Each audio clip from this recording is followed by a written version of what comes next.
O nosso trabalho é sobre o impacto das políticas escritas e fazem parte da equipe eu, Ricker Padilha, o Andrei, Vinícius e o Igor Felipe. Aqui no primeiro slide. Como convenção para a nossa metodologia de testes, a gente considerou 3 memórias cache, L1, L2, L3 e a memória principal. E todos os níveis de memória têm 64 bytes de tamanho e 4 de associatividade. A única coisa que muda é o tamanho de conjuntos, L1 é 64, L2 256 e L3 512. A latência também varia, sendo 1 para L1, 5 para L2, 10 para L3 e 200 para a memória principal. Em todas as 3 hierarquias, adotamos essa convenção que acabei de falar para as variáveis, só que na primeira hierarquia, iremos considerar que todos os níveis são write-back, na segunda apenas a L2 é write-through e na terceira apenas a L2 é write-back. Como desenvolvemos os testes sequenciais e aleatórios? Para os dois, consideramos 1 milhão de acessos. Para o tamanho do buffer, pegamos os intervalos considerando os tamanhos das caches, no caso 8 KB, 16 que é o tamanho de L1, 32 KB, 64 que é o tamanho de L2, 128 KB que é o tamanho de L3 e 256 KB que é o maior de todos. E para os testes sequenciais, consideramos o stride 4. Aqui falando da hierarquia 1. Considerando os acessos de 8 KB e 16 KB, todos eles cabem dentro da cache da L1. Por isso que na L2, para escrita, ele conta 0. No MIS da L1, para 8 KB, ele deu 128, porque pegando 8 KB e dividindo por 64, que é o tamanho da linha, dá 128. E no 256 é a mesma coisa. 16 KB dividido por 16 KB dividido por 64. E eles contarão como leitura na outra hierarquia. Os valores maiores de MIS na L1 é devido ao tamanho do buffer exceder demais o tamanho da cache. Devido a isso, entrou num ciclo de substituição. Ele ficou com os mesmos resultados devido a estarmos considerando o stride 4. Já na L2, para 32 e 64 KB, ele deu um número menor de misses, porque eles cabem dentro de L2, que é 64 KB, e os dois demais valores de misses, os 62.500 aqui, também entraram num ciclo de substituição. Na L3, para 8 KB, 16, 32 e 64 KB, ele contou MIS como escrita, devido ao tamanho dele ser menor que o tamanho de L3. E até 64, até o 64 ele cabia em L2. A leitura que está contando os valores de 128, 256, 512 e 1024 é de quanto deu MIS na hierarquia anterior apresentada. Os valores de 62.500 são os que entraram no ciclo de substituição. No de 256 KB, ele vai exceder em 2 vezes a capacidade da L3, dando muito MIS. Esse MIS ele vai contar como leitura na memória principal. E fora ele contar como leitura, ele também terá que desocupar muitas caches da L3, tendo que escrever na memória principal, incrementando a latência nessa memória. Nesse gráfico aqui de comparativo das latências, para 8 e 16 KB, deu os mesmos valores, 10.275.020 e 10.550.040 na sequencial e na aleatória, porque independente do valor que ele pegasse aleatório, ainda assim caberia dentro da L1. Para 32 KB e 64 KB já muda, porque 32 e 64 não cabem em L1, mas eles cabem em L2. No entanto, no sequencial, como está sempre acessando o stride 4, não há um padrão de 16 acessos por linha, por isso a latência não incrementa tanto. Já no aleatório, esse padrão não existe, ele pega qualquer valor dentro de 32 e 64 KB, implicando numa maior quantidade de substituição, porque a chance dele pegar um valor que não está na cache é muito grande. Devido a isso, a latência deu maior. Para 128 e 256 KB, saturou a L1 e saturou a L2. 128 cabe dentro de L3, o 256 não cabe. 128 KB no aleatório terá que realizar mais substituições na L1, porque L1 é muito menor que 128. A mesma coisa no L2. Na L3 ele cabe, não precisando escrever nada na memória principal. Agora o 256 KB dá problema, porque como ele é muito maior que a última cache, ele terá que desocupá-la em algum momento e quando desocupar terá que escrever na memória principal. Isso contará latência nessa memória principal. Fazendo isso, no sequencial, ele incrementa e já dá uma diferença bem grande, como podemos ver aqui no gráfico. No aleatório, ele vai incrementar ainda mais, tendo que fazer mais substituições. Devido a isso, ele terá que escrever muito nos níveis de baixo, contanto mais latência. O que a gente pode perceber é que quando tudo é write-back na hierarquia, temos um desempenho melhor com tamanho de buffers até o mesmo tamanho de L3. Mas quando chega no tamanho maior que L3, ele começa a exceder demais, o que não é muito interessante. Agora eu vou falar um pouco sobre a hierarquia 2, em que a L1 e a L3 elas utilizam a política de escrita write-back, enquanto a cache L2 ela adota uma política de escrita write-true, diferentemente da hierarquia 1, que é tudo write-back. Começando pela L1, a gente percebe que como ela mantém a política write-back igual na hierarquia 1, o dados praticamente não apresenta mudança significativa, o gráfico continua praticamente igual. Esse comportamento é esperado, porque a L1 continua no write-back e como ela é a primeira cache, não tem muita mudança. Já na L2, mesmo com a mudança para o write-true, os dados eles também não demonstram alterações perceptíveis. Isso ocorre por conta da posição da L2 na hierarquia dos caches, né? Que acaba meio que reduzindo o impacto dessa mudança. Porque como ela está ali no meio entre o fluxo de dados L1 e L3, e, a- e ela só vai praticamente passar a escrita para o L3, a gente não vai ver os impactos tanto nos acessos, né, e tanto na latência. Bom, falando agora, a coisa vai começar a ficar interessante quando a gente analisa L3.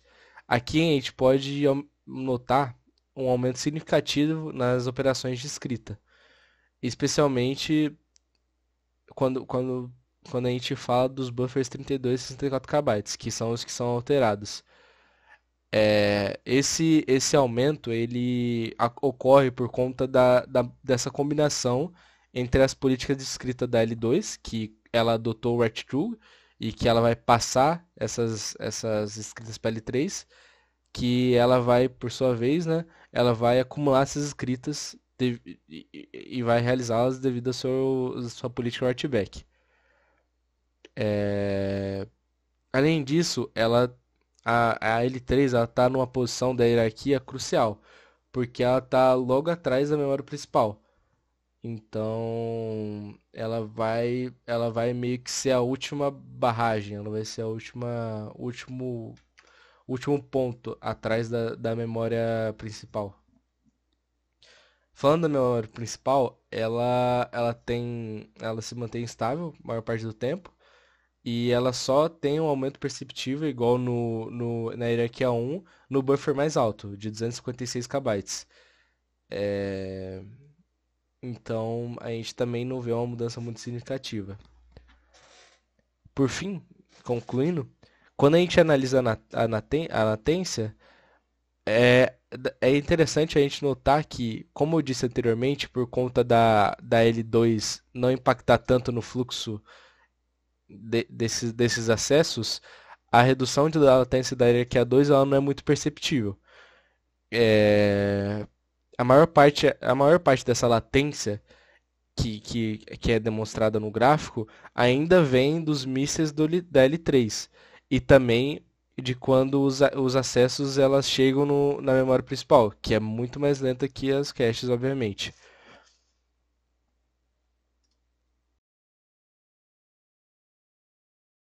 Bom, falando agora a respeito da nossa terceira hierarquia testada nesse trabalho, a gente já consegue perceber várias diferenças interessantes em relação às hierarquias anteriores. E eu gostaria de falar um pouco mais, só que eu vou ter que ser bem sucinto por causa do tempo. Mas falando agora a respeito dos testes feitos com 8 KB e 16 KB, nós não tivemos grandes mudanças nas estatísticas, tanto para testes sequenciais quanto para testes aleatórios, se a gente comparasse os dois. E isso acontece por quê? Porque independente da sequência de valores que eu pegue para testes de 8 KB e 16 KB, isso está dentro do que L1 comporta, porque o tamanho de L1 é 16 KB. Então, o máximo que eu teria que fazer seria carregar aqueles valores para cache L1. Se fosse um acesso de escrita, eu escrevo em L1 e escrevo em L2, porque L1 é write through. Então, isso aconteceria a mesma coisa, tanto para testes sequenciais quanto para testes aleatórios. Algo interessante de pontuar também é analise ali a quantidade de misses para testes de 8 KB e 16 KB em L1. Eles são proporcionais. E isso é interessante porque para 8 KB ele deu 128. Deu 128 porque 128 é o número de linhas que eu vou precisar carregar. Cada linha vai ter um total de 16 acessos, porque a gente está considerando o stride 4. E para 16 KB, esse número vai ser maior, vai ser 256. Isso eu pego 16 KB e divido pelo tamanho das linhas, que é 64, e eu chego nesse número. Agora, falando agora dos testes de 32 KB e 64 KB, a coisa já começa a ficar um pouco mais interessante. E isso por quê? Porque 32 KB excede a capacidade de L1 duas vezes. Só que não excede a capacidade de L2. E 64 KB é o limite da minha L2. Só que minha L2 atua como uma política write-back. E o que isso vai mudar? Ela só vai precisar escrever em L3 quando ela não comportar mais os valores. Só que até 64 KB ela comporta, então isso não acontece. E o que essas políticas de escrita principalmente impactam? Impactam na contagem de latência. Então, para 32 KB e 64 KB, a gente também tem os misses proporcionais em L2, só que a gente não tem escrita nos níveis inferiores, por causa da política de escrita. Agora, quando a gente considera o teste feito com 128 KB e 256 KB, a gente tem uma mudança considerável. Por quê? Porque a partir de 128 KB, ele excede o tamanho da minha cache L2. E, portanto, ele satura a cache L1, satura a cache L2. E fazendo isso, eu vou precisar trazer os valores de L2 para L3. E quando eu fizer isso, eu vou precisar também escrever na hierarquia de baixo, no nível de baixo, que é a memória principal.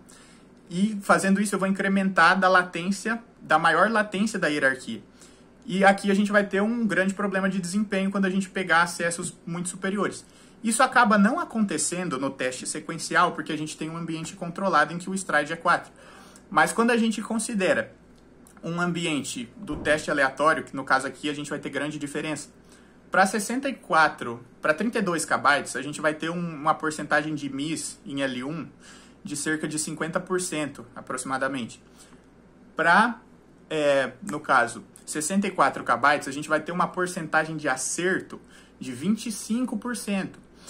Para 128, uma porcentagem de acerto de, no caso, 12,5% aproximadamente, que foi o que deu nos testes. Para 256, uma porcentagem de 6,25% de acerto em L1. E isso daqui, no caso, o que isso impacta? Isso impacta que quando eu chamo valores aleatórios, a chance de eu ter que fazer substituições é muito grande. E fazendo isso, eu vou ter que descer nos níveis de baixo. No caso, em L1, porque é write throw. E no caso, se for um valor que excede o tamanho de L2, eu vou ter que escrever em L3 também. O que também vai contabilizar latência para a memória principal. Ou seja, a gente tem um grande problema de latência aqui. Por isso, eu consegui entender que a política write throw ela acaba não sendo eficiente se ela for implementada em níveis abaixo. Então, normalmente ela é implementada nos níveis mais superiores e principalmente tentando controlar esse impacto no desempenho por conta da latência. E analisando isso, é interessante pontuar também que para 128 KB ele já começa a fazer o incremento na latência da memória principal, exatamente por conta da política de escrita. E comparando aqui agora, se nós formos comparar a latência total, tanto para testes sequenciais quanto para testes aleatórios, a gente tem uma grande diferença. No caso, para 8 KB e 16 KB, essa diferença quase mínima, por conta daquela razão que eu já expliquei anteriormente. Agora, para 32 KB e 64 KB, a gente já começa a ver uma diferença ali que é quase o dobro. Então, para 128 KB já é uma diferença muito superior. E agora, considerando 256 KB, para o teste sequencial, ele deu mais ou menos aqui, deixa eu me ver, deu 38 milhões de latência aproximadamente. Agora, para o teste aleatório, por conta da chamada e a substituição, para 256 KB, ele deu uma latência de 157 milhões. Ou seja, é mais que o triplo daquilo ali. Então, é uma diferença interessante a se considerar.